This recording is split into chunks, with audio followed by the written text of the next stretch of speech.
Good afternoon, Louise. Welcome to the podcast. How are you? I'm very well, thank you, Jackie. It's fabulous to be here. Thank you for having me on the podcast. Oh, look, I'm super excited because one of the four pillars that we have is skill building, and you can certainly help us with that because I've heard you recently talk about having hard conversations, which I want you to share your tips with our audience so badly because the way you articulated it was so good. And of course, it's one of my things that I bang on about all the time that, the earlier we have a hard conversation, the less likely it's going to escalate into something bigger and it becomes a dispute. So let's build some skill around hard conversations, please. Yeah, absolutely. Well, I mean, I think as you would appreciate, and whether it's in a personal context, in a business context, and where I'm working with a lot of my clients is in a business context, but it's that part where, um, you know, disagreement and debate are essential for anyone in a team or a business, and even like in personal relationships in that sense as well. And so the interesting thing is that when it comes to and that's important for business teams, relationships to function. And what I've found really interesting is that with some research out of the US from an organization called Bravely, they have been able to ascertain that up to 70% in a workplace that people are avoiding difficult conversations because of their fear of confrontation. And I am fascinated because it's one of those things which is, how do we start to normalize conversations that cause us some degree of discomfort? And so it fascinates me in terms of how do we start to have that. To your point, it's if we can have those conversations earlier, then it prevents things from sort of boiling over and becoming acrimonious, or just just hard, and things become personal. So that's where I'm very fascinated around the skill of being able to have those conversations, start them sooner in that sense.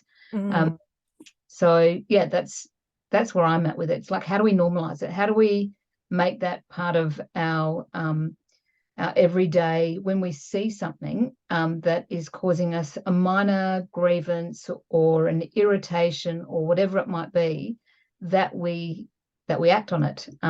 There's an interesting thing where it's called this concept called the splinter effect, and human beings fascinate me. So if you had a splinter, Jackie, and this is for anyone as well, it's like people don't get a splinter in their finger, for example, and go, oh, maybe I'll just leave it, and I'll just leave it there, and you can see it, and it might be a little bit painful or just tender to touch. But it's those things where I'll leave it in there. Let me just see what happens if I let that fester a little bit more. Let me see if that just becomes infected. What would that be like? What happens if it actually just becomes more inflamed and has a bigger impact in my body? I mean, I don't know anyone who does that when they see a splinter. It's instinct to want to take it out. Get the tweezers, do it safely. Bit of Dettol, etc. What I find interesting in relationships, whether they be business or personal, is that it can be easy to let small grievances and issues fester like a splinter. But it's why do we do that? So that's always curious to me. And so my invitation to people is, how do you start to see those things, those splinters that are going on in your life, and address them sooner, and pull them out? Don't let them get infected and festered. Go Great straight to the heart philosophy. point. Yes, great philosophy. And it also fascinates me about why we avoid them. And I mean, there's so much around us just not learning how to actually have these conversations in the beginning. So we're just scared of doing it. There's the people pleasing element of too, like we just want to keep everyone happy. And sometimes it's like, well, I'm so busy that if I can't address it in the moment, I'll let it go. And then it's really too late to bring it up later. or for me, it's often, well, I'll pick my battles because there are some things that really do need to be addressed, and I'll just let some of the other stuff go because I can live with it ultimately. So, I mean, there's all these things that we justify around the place, isn't there? But can you talk at all to like why 70%? Like, it's huge. Of avoiding. I know. And the other part to add into that is that there's a fabulous book by Judith Glaetzer called Conversational Intelligence, and her company researched companies in the US, and what they found was that the ability to handle difficult conversations is one of the least developed skills in the workplace. And so I'm like, this is crazy, because the other part that goes on also is that and this was coming from a company called Vital Smarts, and they suggested that it costs, for every failed or difficult conversation or failed conversation in an organization, it costs them $7,500 US. And so you kind of think that there's a compelling case to have those, to know those skills, and to understand, to be able to, approach them and have them sooner. The interesting thing is that, around why, and so I dig into this, particularly when I'm in my context, when I'm working with clients, what's the issue in terms of why people aren't having those conversations?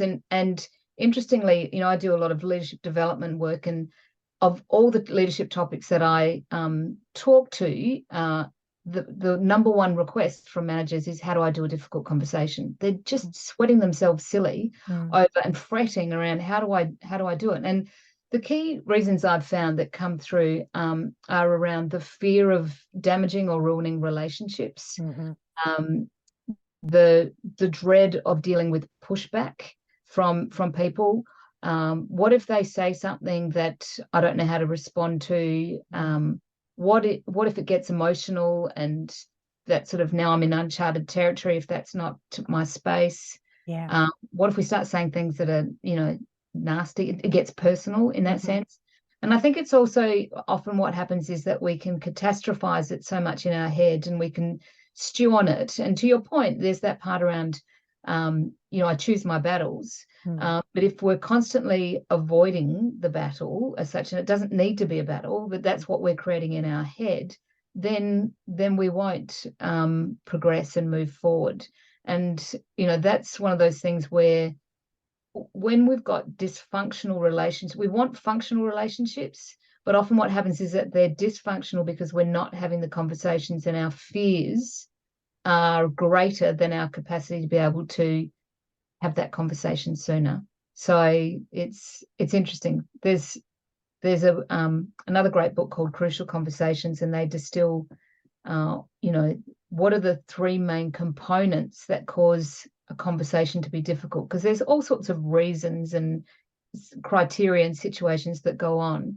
But I think the way they've distilled it to that opinions differ, that stakes are high, and then thirdly, that emotions run strong. And so it can be all three, or one or two of those, that can make it challenging for people to be able to go, or they get really stuck. And so it's better to stay safe than step into uncharted territory in that sense. So we think that in the short term, but we've just heard it's not, because $7,500 is the cost of not having a hard conversation. So we're preparing. We know we've got something to address. How do we even approach having a hard conversation? So one of the things that I have found is people who often say to me, well, what do I say? And it's and that's where something I've fallen into trouble of. Well, here's not necessarily what, because that content has to come from the individual, but there is a framework that I offer to people. But there's something that happens before this, and this is where it's really what I would suggest is almost ignored. It's hiding in plain sight. It's overlooked. And what I have found is that people are not necessarily having one conversation, that there are actually two conversations that are going on. And what people tend to do is that they put all their attention and invest into the external conversation that they want to have with the other person regarding whatever the situation is. And they overlook the internal conversation, and that is the story that they're telling themselves. And I have found that when people stop, and what I work with people now is to say, actually, before you even think about going in and having that conversation, because that's where people go into battle with it, because they're invested in their own story, but they haven't necessarily audited their story. And so, you know, what I always say to people is, sure, you will have a perspective, you will have your story, but it's not necessarily the story.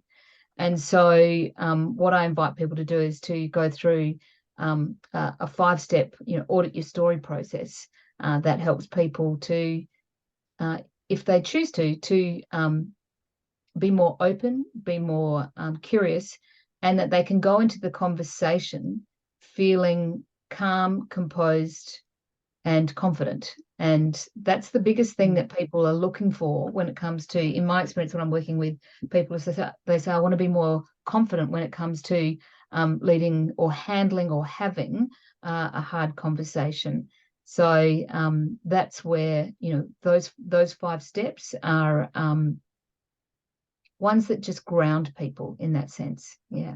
Okay, so this is our preparation, and I can see that there'd be a lot of self-regulation in this too. So not only does it bring confidence, but it brings a hell of a lot more of self-awareness before we step in. Yeah. Yeah. Can you tell us then? I can. I'd be very happy to, because this is where I talk about it with, in order to move out of the fear that's holding someone back around having the conversation, it's now around how do they understand or be aware of their focus. What's their thinking? What's their mindset around the conversation? And so this is where those 5 steps. And the first step is around getting clear around what is the specific issue. So what is what's the issue that is on your mind that you want to have a conversation with about with that individual. And so just being able to articulate, because sometimes we just get caught up and it's like, actually, well, let's just write down what that issue is and have that as a starting point. And what often can happen is that people loop back to step 1, because once they've gone through the other 4 steps, they go, actually, I think I know what the issue really is. And it's sort of like layers of an onion that are being peeled back. The second step is then around that question, which is, well, what conversations have you had so far? Yeah. And look, that might seem really basic, and none of these steps are rocket science. But what I find is that people skip right over this.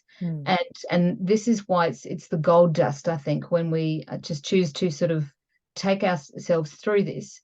And that conversation around, or what, you know, that question around what conversations have you had so far, really allows you to think about, well, when did I last have a conversation with this person? Is this a conversation that's going on in my head, or have I actually had it with that individual? And being able to be aware of that, because otherwise what can happen is that individual can feel blindsided if this is sort of being brought up and it's loaded with emotion. And so that sort of sets it up for it to go pear-shaped before it's really even started.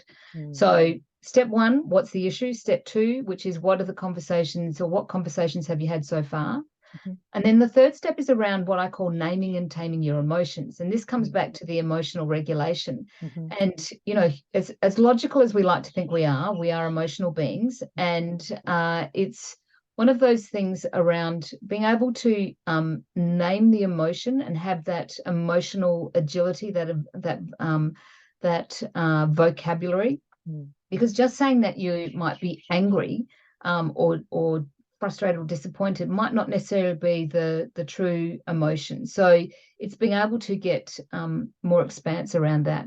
And there's the taming part of it is great too. And this is work that comes from Susan David, the author of Emotional Agility, which is a fabulous book.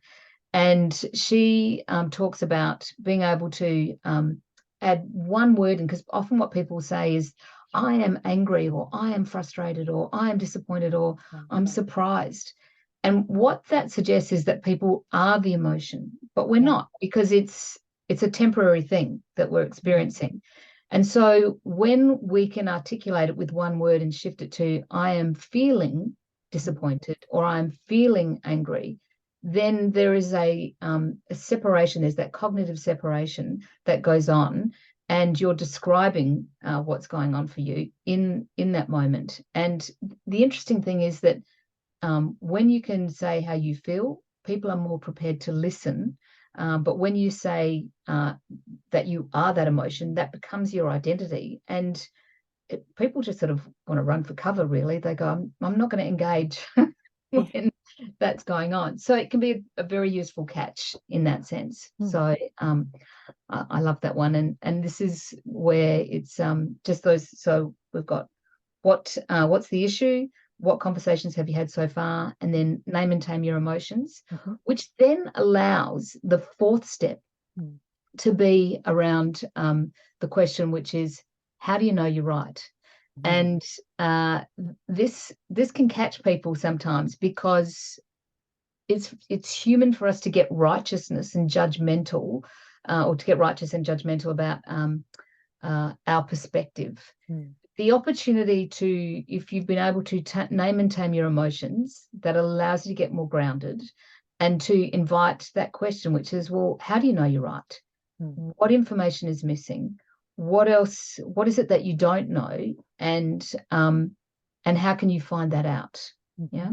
And it just invites people to take a beat and go, okay, I've got my story, but it's not necessarily the story. And this is an opportunity to expand my perspective, or when I go into the conversation, to validate my perspective in that sense. So it can be very easy for us to get addicted to being right. But it also takes a very strong sense of honesty with yourself as well, because I've heard that similar sort of questioning before, by asking, is this true?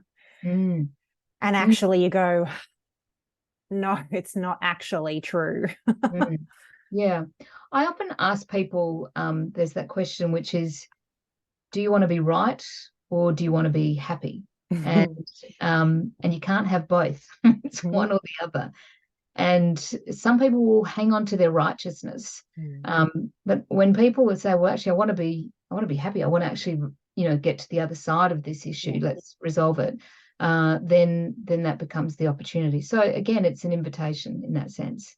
And then the fifth step is around having your facts in place. So what objective information do you have?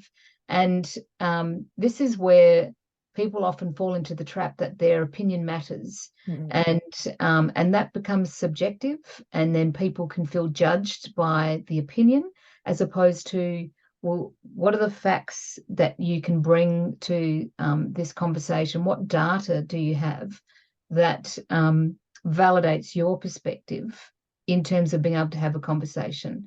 And so, they're the 5 steps that I invite people to go through.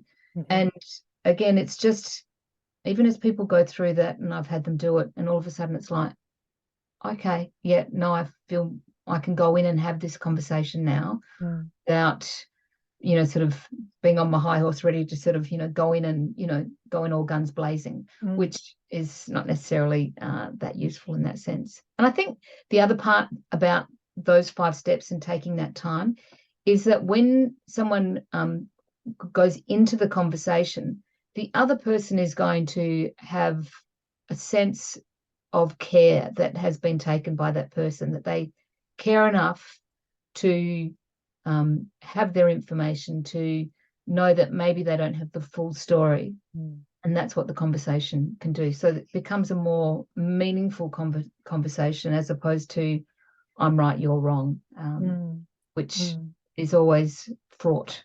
Yes. And this level of preparation boosts that confidence, and probably takes away that worry that there might be some pushback that you're not prepared for, because you've got your facts. and the facts are the facts, and anything else really is emotion, and you've Mm. already calmed your own emotion, so you're probably confident enough to deal with whatever emotion they have. Yeah, yeah. And I think that this is the thing, which is where, understanding that emotion is part of it. You can't avoid emotions, and it's not about losing, losing your whole sort of emotional and going a bit crazy in the moment. But it's really, and it's not about not expressing emotions. It's about being able to have that articulation around, well, this is what's going on for me, what's going on for you, and being able to appreciate that people have different perspectives. And this is where it comes back to opinions differ, that emotions run strong.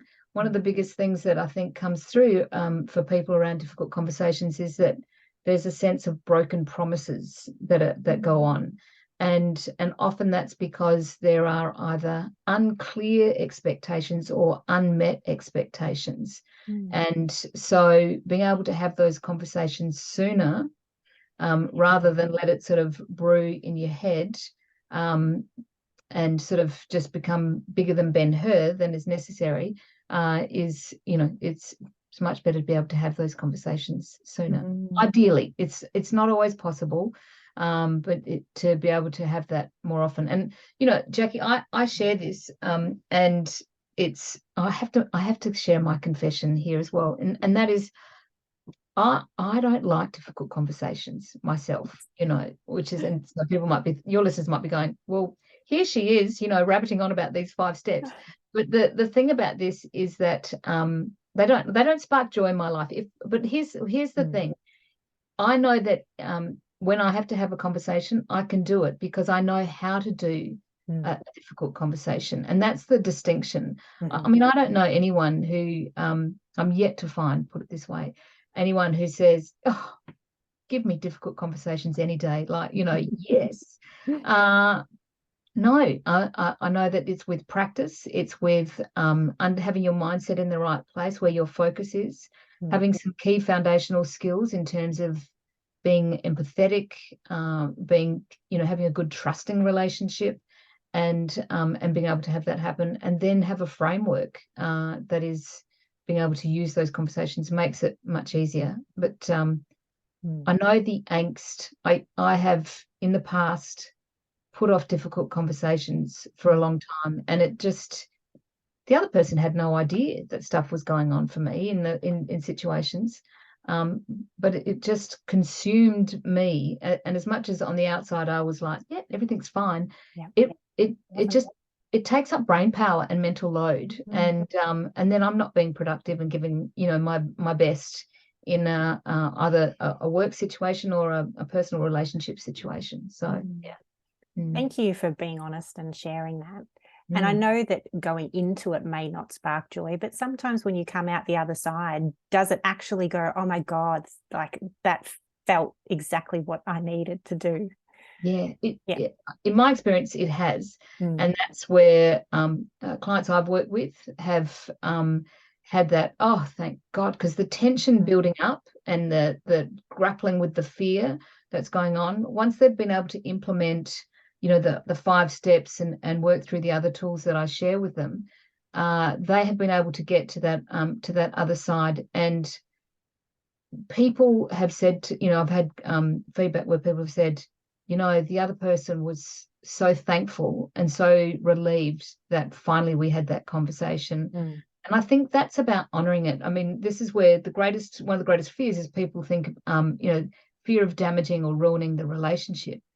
But if you're not having the conversation, it's ruining and damaging the relationship, right? Yeah. So it's it really is that part, which is, how do we have that conversation and have it in a human, meaningful way, and understand that people have different perspectives, and sometimes it doesn't happen in one conversation. It might be a series of conversations.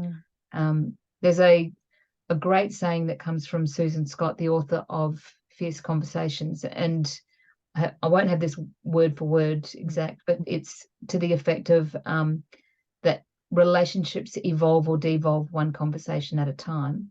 And so my sense is that the more that you're having conversations, quality, productive, regular conversations, then that works. And I'm a big fan when I'm working with people around a mantra that I have, which is better conversations build better relationships that lead to better results, whatever the definition of results means to people in that sense. So yeah.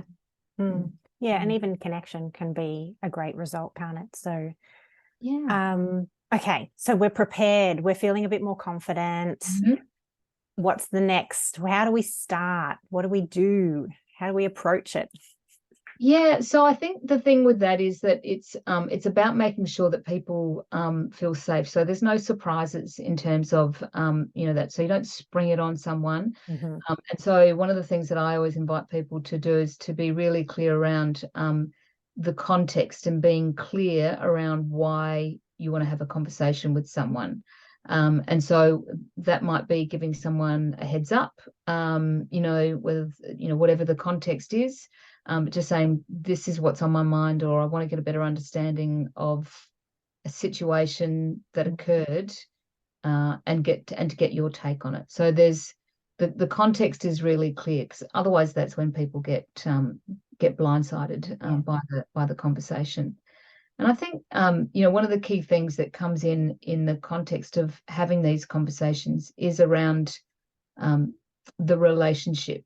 So I always invite people to think about, well, what's the trust level that goes on there? Because it's going to be very difficult to have a safe conversation, or for someone to feel safe, if the trust is not there. And so you're going to get frustrated if people aren't, if that conversation doesn't progress. But often that's because the trust piece is missing. And so I encourage people to, that those conversations will be more productive and fruitful if you're investing in the relationship and that trust piece that goes on. I think also the other part is around the ability to be empathetic, and empathy gets used a lot. It's a key skill in the context of developing emotional intelligence and self-awareness. And this is really the ability to ask questions and then listen, and listen to understand rather than to reply, as the Stephen Covey talks about in his quote. But it really is, and I think one of the challenges that people often have with empathy, because it can be sort of thrown around, which is, well, just be empathetic. But empathy requires energy and attention, and is quite draining as an activity. And so it's in a conversation where you're wanting to progress the relationship and have a productive outcome, and ideally there's some resolution. The ability to be in a conversation where you're fully focused, and you have undivided attention, and the other person can see that you are listening, is critical. It's crucial for that conversation, because people are ducking and looking at their phone, or checking an email, or glancing around at something. It just shows that it's a visual demonstration of that they're not invested in the conversation. It's sort of a bit of lip service, so to speak. And hence, I suppose, setting aside the time for the conversation and making it not a surprise. Because if you catch someone in the middle of something, then neither of you potentially are prepared to be present, are you? So if you invite the conversation, say we need to talk about it, and actually set the time aside, it demonstrates the importance of it. And I suppose you could even say that, can't you? Like, this is really important. Let's make the time. And then I think I've heard you say as well, in the flip side, if someone springs something on you, you could also use the importance piece to get the time set. So instead of doing it there and then, you can say, look, this is really important to me, and I want to give it the time and attention that it needs. So can we set a time? Yeah, absolutely. And I think that it works, both ways in that sense. So yeah, it's good. All right. any final tips before you can share with us where people can find you to get help if they need it? Yeah. So a final tip, I think, I love practical tips when it comes to skills and stuff like that. So one of the things that I always say to people is when you are sharing your perspective and talking about your story, your view that you have, is to speak in the first person. So we can sometimes fall into a trap of talking in the second person and saying, well, when you did this and you said and you did, and as you would appreciate, that that becomes subjective, judgmental language, and the other person either shuts down or they fire up, or freeze in that sense, and it doesn't progress the conversation. So talking in the first person, what I heard, what I saw, my experience was, no one can ever make your perspective wrong. And so it just allows you then to be able to understand the other person's perspective as well, so that they talk from their perspective. And I think the other thing is always, so those 5 steps allow people to go into a conversation feeling calm and neutral in that sense, not devoid of emotion, but neutral and open for the conversation. And then again, of course, having your factual information, they're always there. So, and I think this is where the bigger tip here is about going into a conversation, being prepared, not just in your information, but also emotionally and how you're thinking. And that demonstrates the care. So yeah, they would be the things that I would share. Just I make a mental note of that for myself every time as well. Well, it was certainly a chock full half an hour. Like, we've got so much for people to probably listen to multiple times and go back to and go, oh, that's right. Okay, I've got to have this conversation. What did Louise say? Absolutely. Yeah, but if they don't just want to listen to the podcast and actually want to work through something that they're really struggling with you, where's the best place for people to get in touch? So there's my my website, louisedavisconsulting.com, and I can also give you a link as well for people to book a conversation if they want to, around how to unlock conversational confidence. And so that's an opportunity to talk further and see if there's an opportunity if they want to learn some more. So yeah, wonderful. That will make things really easy. So we'll pop that link in the show notes. Sure. Fantastic. Thank you so much for your time and your wisdom today, Louise. Oh, it's my absolute pleasure. Thank you for having me. And yeah, it's been great to have this conversation. Love it. So do I. Love it so much.